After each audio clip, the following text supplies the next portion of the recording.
नमस्कार, मैं हूं देवांशु। आप देख रहे हैं न्यूज़ फोनेशन। हमारे साथ बात करने के लिए बिहार के डिप्टी सीएम तारकिशोर प्रसाद जी हैं। सर, आज सर्वदलीय बैठक हुई बिहार विधानसभा में, लेकिन विपक्ष ये कह रहा है कि अभी भी डर लग रहा है और जो कार्रवाई हुई है मारपीट मामले में उससे संतुष्ट नहीं है वो लोग। नहीं, देखिए, माननीय अध्यक्ष जी ने आज सदन में परंपरागत रूप से सभी राजनीतिक दल के नेताओं की बैठक बुलाई और उस बैठक में सभी माननीय नेताओं ने इस बात को महसूस किया है कि सदन बेहतर ढंग से चले और स्वयं सरकार भी चाहती है कि सदन बेहतर ढंग से चले, क्योंकि जब सदन चलेगा तो सरकार के कई प्रस्ताव रहते हैं, कई बिल रहते हैं, तो वह सारी चीज़ें पारित हो जिससे कि हम बिहार के विकास में आवश्यक कदम को उठा सकें।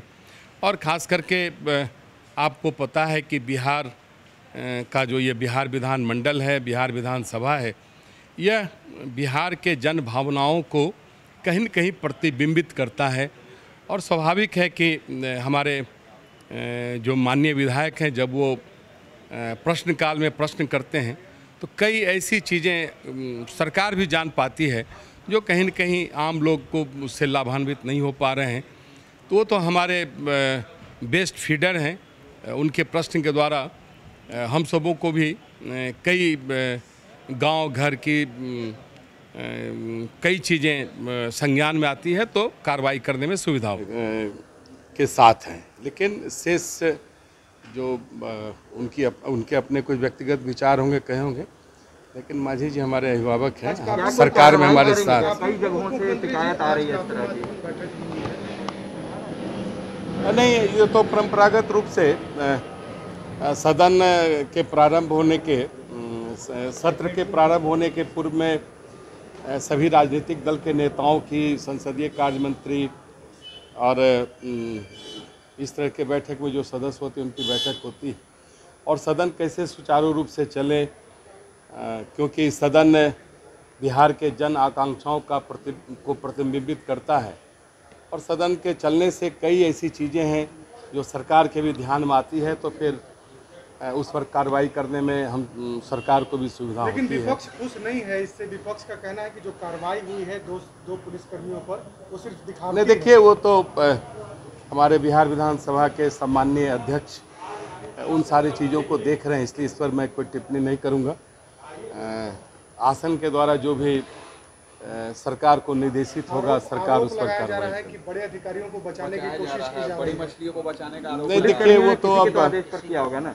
सदन के जो हमारे सम्मानीय अध्यक्ष हैं उनको निर्णय करना है और उनके द्वारा जो सरकार को निर्देशित किया जाएगा, सरकार उस पर कार्रवाई। उप मुख्यमंत्री जी, स्मृति ईरानी ने सदन में ये जानकारी दी है कि अप्रैल और मई महीने के दौरान नहीं आए थे। अब वो तो उनका निजी मामला है, क्यों नहीं बैठा। अप्रैल और मई महीने के दौरान बिहार में कोई भी बच्चा अनाथ नहीं हुआ, ये स्मृति ईरानी ने सदन में ये जानकारी दी है संसद में। क्या आपका मानना है कि अप्रैल और मई महीने में दूसरी लहर के दौरान बिहार में कोई बच्चा उसके पेरेंट्स की डेथ नहीं हुई? नहीं, एक चीज़ तो देखिए, आपको मानना पड़ेगा कि माननीय प्रधानमंत्री जी तो तीसरे लहर की कोरोना की संभावना है, उसके पूर्व केंद्र सरकार ने कई चीज़ों को अपने स्तर से देखना प्रारंभ किया है और उसी के अंतर्गत पूरे देश भर में टीकाकरण सभी उम्र के लोगों को देने का उन्होंने फैसला लिया। और कोरोना के संक्रमण के कारण जो कारोबार पर एक असर हुआ है, उसके कारण भी प्रधानमंत्री गरीब कल्याण अन्न योजना को उन्होंने लागू किया।